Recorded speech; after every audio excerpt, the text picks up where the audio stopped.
जब से ये युद्ध शुरू हुआ है तब से ही प्रभावित देशों में हर भारतीय को जरूरी मदद दी जा रही है।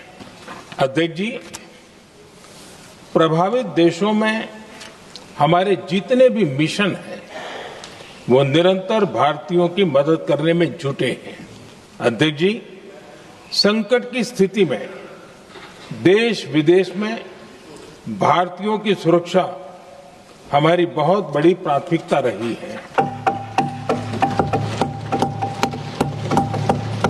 युद्ध शुरू होने के बाद से लेकर अब तक 3,75,000 से अधिक भारतीय सुरक्षित भारत लौट चुके हैं।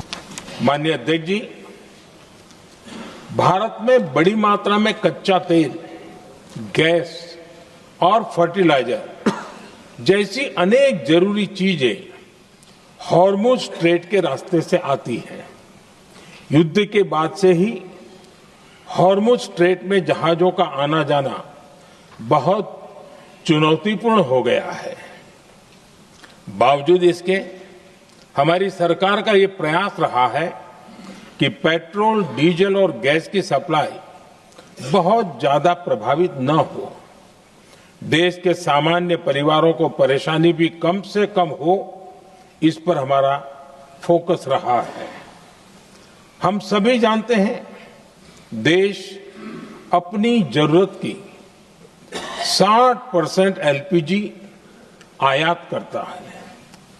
इसकी सप्लाई में अनिश्चितता के कारण सरकार ने एलपीजी के डोमेस्टिक उपयोग को प्राथमिकता दी है। साथ ही एलपीजी के देश में ही उत्पादन को भी बढ़ाया जा रहा है। पेट्रोल, डीजल की सप्लाई पूरे देश में सुचारू रूप से होती रहे, इस पर भी लगातार काम किया गया। बातचीत और कूटनीति ही इस समस्या का समाधान है। हमारे हर प्रयास तनाव को कम करने, इस संघर्ष को समाप्त करने के लिए है। इस युद्ध में किसी के भी जीवन पर संकट मानवता के हित में नहीं है। इसलिए भारत का प्रयास सभी पक्षों को जल्द से जल्द शांतिपूर्ण समाधान के लिए प्रोत्साहित करने का है। अध्यक्ष जी, जब ऐसे संकट आते हैं तो कुछ तत्व इसका गलत फायदा उठाने की कोशिश भी करते हैं। इसलिए कानून व्यवस्था सुनिश्चित करने वाली सभी एजेंसियों को अलर्ट पर रखा गया है। कोस्टल सिक्योरिटी हो, बॉर्डर सिक्योरिटी हो, साइबर सिक्योरिटी हो, स्ट्रेटेजिक इंस्टॉलेशंस हो, सबकी सुरक्षा को और मजबूत किया जा रहा है।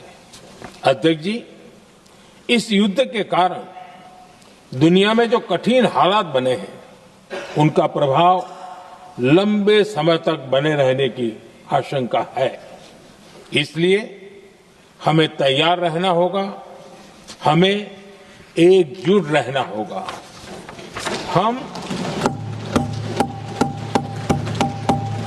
हम कोरोना के समय भी एकजुटता से ऐसी चुनौतियों का सामना कर चुके हैं। अब हमें फिर से उसी तरह तैयार रहने की आवश्यकता है।